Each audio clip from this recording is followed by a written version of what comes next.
విద్య అష్టావక్ర సంహిత 2వ ప్రకరణము ఆత్మానుభవ ఉల్లాసము. ఆత్మజ్ఞాని అష్టావక్ర మహాముని ఉపదేశించినటువంటి ఉపదేశమును జనక మహారాజు ఉపదేశ మాత్రమున ఆస్వాదించి అనుభవించి ఆత్మ సాక్షాత్కారమును పొంది ఆశ్చర్యచకితుడై తన అనుభవమును సంతోషముగా చెప్పుచూ ఉన్నాడు. అహో నిరంజన శాంతో బంధోహం ప్రకృతే పరః ఏతావస్తమహంకాలం మోహేనైవ విడంబితః. ఓ పరమగురు శ్రేష్ఠ, ఏమి ఆశ్చర్యము, ఎంత ఆశ్చర్యము! ఈ ఆత్మానుభవము నా అదృష్టము, అతి అద్భుతము. ఇప్పుడు నేను నిరంజనుడను, ఏ విధమైన ఉపాధి లేనటువంటి వాడను. నేను శాంతుడను, ఏ వికారములు లేనివాడను. నేను ఈ మాయారూపమైన ప్రకృతి కంటే వేరైన వాడును. నేను కేవలము స్వప్రకాశ చిద్రూపుడను. ఓయి గురువర్య, మీ అనుగ్రహము వలన ఈ ఆత్మానంద అనుభవమును పొంది ఇంతకాలము మీరు కృపతో ఈ ఆత్మానుభవ ఉపదేశమును ప్రసాదించనంత వరకు నేను ఈ మాయామోహం చేతను, ఈ శరీరమే ఆత్మ అనే భావం చేత మోసగింపబడితిని. యదా ప్రకాశయామ్యేకో దేహమేనం తదా జగతు అతో మమ జగత్ సర్వం అథవా న చ కించన. ఏ ప్రకారముగా అయితే నేను అక్కడనే ఈ స్థూల శరీరమును ప్రకాశింపచేయుచూ ఉన్నానో ఆ విధముగానే ఈ జగత్తు కూడా నేను ఒక్కడనే ప్రకాశింపచేయుచూ ఉన్నాను. అందువలన ఈ కనిపించేటటువంటి ఈ జగత్తు అంతా నాదే. ఈ సర్వ జగత్తు నాయందే ఉన్నది.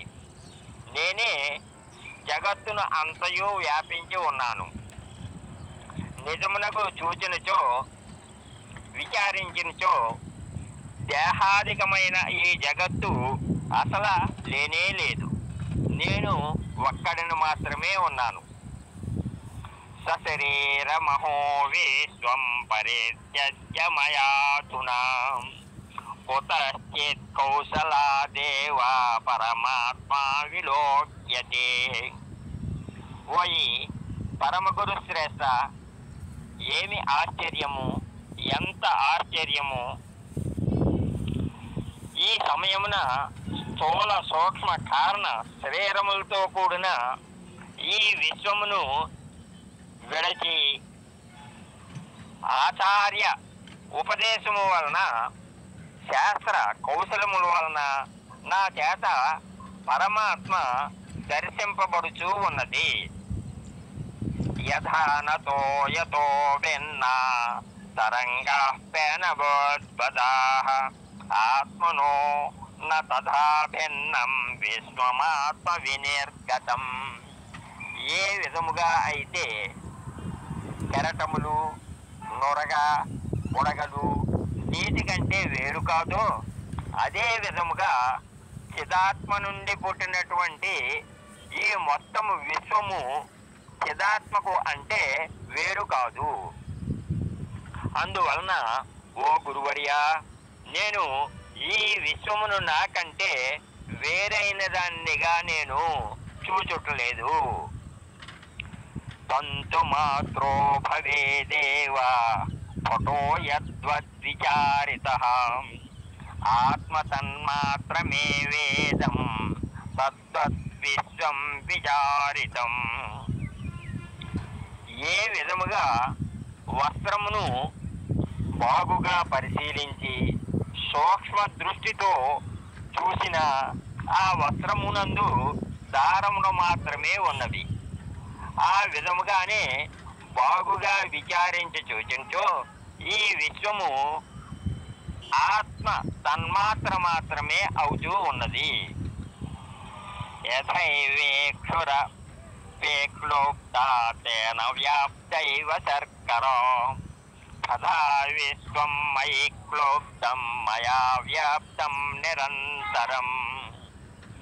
ఏ విధముగా అయితే చెరుకు గడయందు అంతటా తీపి పదార్థము వ్యాపించి ఉండునో అదే విధముగానే నిత్యానంద రసస్వరూపుడును అయిన నా యందు ఈ విశ్వము నిత్యానందము అనే రసంతో నా చేత నిరంతరము బయట లోపల వ్యాప్తమై ఉన్నది. ఓయి గురువర్య, నేను ఒక్కడనే ఆత్మానంద రూపమైన సర్వము వ్యాపించి ఉన్నాను. ఆత్మజ్ఞానాత్ జగద్భాతి ఆత్మజ్ఞానాన్న భాసతే రజ్ఞానాత్ అహిర్భాతి తజ్ఞానాత్ భాసతే నహి. త్రాడు అజ్ఞానము వలన పాము వలె కనిపించుతున్నది. త్రాడు యొక్క స్వరూప జ్ఞానము కలిగినట్టు అంటే జ్ఞానము ఉన్నట్లయితే సర్పము కనిపించట్లేదు.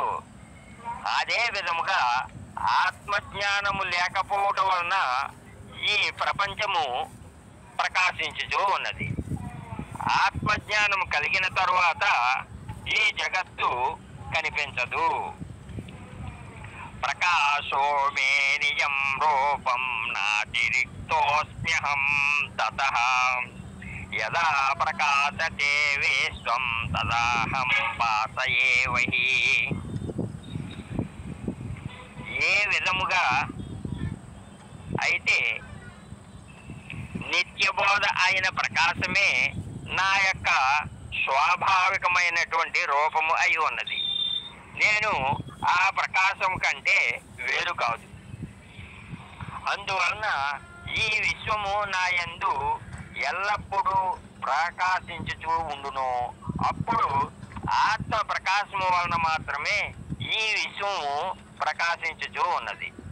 ఓయి గురువర్య, ఆత్మ ప్రకాశమే ఈ విశ్వము. ఆత్మ ప్రకాశము కంటే ఈ విశ్వము వేరుగా లేదు. అహో వికల్పితం విశ్వం అజ్ఞానాత్మయి భాసతే రూప్యసోక్తౌ ఖనిరజ్జౌ వారి సూర్యకరే యథా. ఓయి పరమ గురు శ్రేష్ఠ, ఏమి ఆశ్చర్యము! ఆత్మ ప్రకాశమే ఈ విశ్వము అయినను అజ్ఞానము వలన కల్పింపబడిన విశ్వము నా యందు కనిపించుచున్నది. ఏ విధముగా అంటే ముత్యపు చెప్పయందు వెండి, త్రాడునందు పాము, సూర్యకిరణముల యందు ఎండమావులు కల్పింపబడినట్లుగా ఆ విధముగా స్వరూప చైతన్య ప్రకాశము అయిన నా యందు ఈ కల్పింపబడినటు విశ్వము ప్రకాశించుచూ ఉన్నది. ఇది ఏమి ఆశ్చర్యము గురువర్య! మత్తో వినిర్గితం విశ్వం మయ్యేవ లయమేష్యతి మృది కుంభో జలే వీచిః కనకే కటకం యథా. ఈ విశ్వమంతా నా నుండే పుట్టుచూ ఉన్నది, నా యందే లయమోగుచూ ఉన్నది. ఏ విధముగా అంటే మట్టిచే చేయబడిన కుండ మట్టి యందే కలుగుచూ లయమొగుచూ ఉన్నది. నీటి యందు కెరటములు పుట్టి నీటి యందే లయము అగుచున్నవి. బంగారంతో చేయబడిన వస్తువులు మరలా బంగారమే ఎట్లు అగుచున్నవో ఆ విధముగానే ఈ విశ్వము నా నుండే పుట్టి నా యందే లయము అగుచూ ఉన్నది. ఆత్మ ప్రకాశమునందే ఈ విశ్వము పుట్టి మరలా ఆత్మ ప్రకాశమునందే లయము అగుచున్నది. అహో అహం నమోమ్యహ్యం వినాశో యస్య నాస్తి మే బ్రహ్మాది స్తంభ పర్యంతం జగన్నాశే విధిష్ఠితః. నేను ఆశ్చర్య స్వరూపుడను, స్వప్రకాశ చిదాత్మ స్వరూపుడునైన ఏ పరమాత్మకు నాశనము లేదో అట్టి పరమాత్మ స్వరూపుడునైన నాకు నేనే నమస్కారము. బ్రహ్మాది క్షేమ పర్యంతము వరకు ఏ సర్వ జగత్తు నాశనము అయినప్పటికీ ఏ చిన్మాత్ర మిగిలి ఉండునో అట్టి చిదానంద ఆత్మనైన నాకు నేనే నమస్కారము చేయుచున్నాను.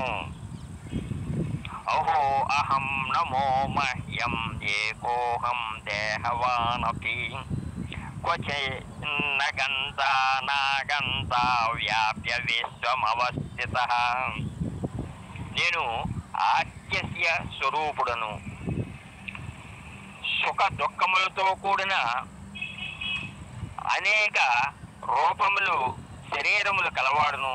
అయినను నేను రెండవది లేనివాడను. నేను ఈ విశ్వము అంతయు వ్యాపించి ఉన్నను, కొంచెము కూడా రాకపోకలు లేనివాడును, అలా అని కదలని వాడును కాను. అంటే ఆత్య స్వరూపమున నాకు నేనే నమస్కారము. అహో అహం నమో మహ్యం దుఃఖో నాస్తి మత్సమః అసందృశ్య శరీరేణ ఏన విశ్వం చరంధృతం. నేను ఆశ్చర్య స్వరూపుడును, నాకు సమానమైనటువంటి వాడు వేరు ఎవ్వరూ లేరు. ఈ జగత్తు అంతా నేనే. ఎందువలన అనగా ఈ శరీరంతో సంబంధం లేకుండా చిరకాలం నుండి స్థిరము అచరము అయిన ఈ విశ్వము అంతా నా చేతే ధరింపబడుచూ ఉన్నది. అట్టి ఆత్య స్వరూపుడైన నాకు నేనే నమస్కారము. అహో అహం నమో మహ్యం యస్య మే నాస్తి కించన అథవా యస్య మే సర్వం యద్వా జ్ఞానగోచరం. నేను ఆశ్చర్య స్వరూపుడును, అట్టి నాకు నమస్కారము. ఈ జగత్తును నేను ధరించుచూ ఉన్నాను. ఈ జగత్తుతో నాకు కొంచెం కూడా సంబంధం లేదు. అయినను మాటకు మనస్సుకు అగోచరమైన ఈ ప్రకృతి ఎంతవరకు కలదో, ఎంతవరకు వ్యాపించి ఉన్నదో అంతవరకు సమస్త ప్రపంచము కూడా నాకు సంబంధించినదే అయ్యి అవుతున్నది. అందువలన నేను ఆశ్చర్య స్వరూపుడను, అట్టి నాకు నేనే నమస్కారము. ఇది రెండవ ప్రకరణమునందు మొదటి భాగము. రెండవ భాగము రేపు చూద్దాము.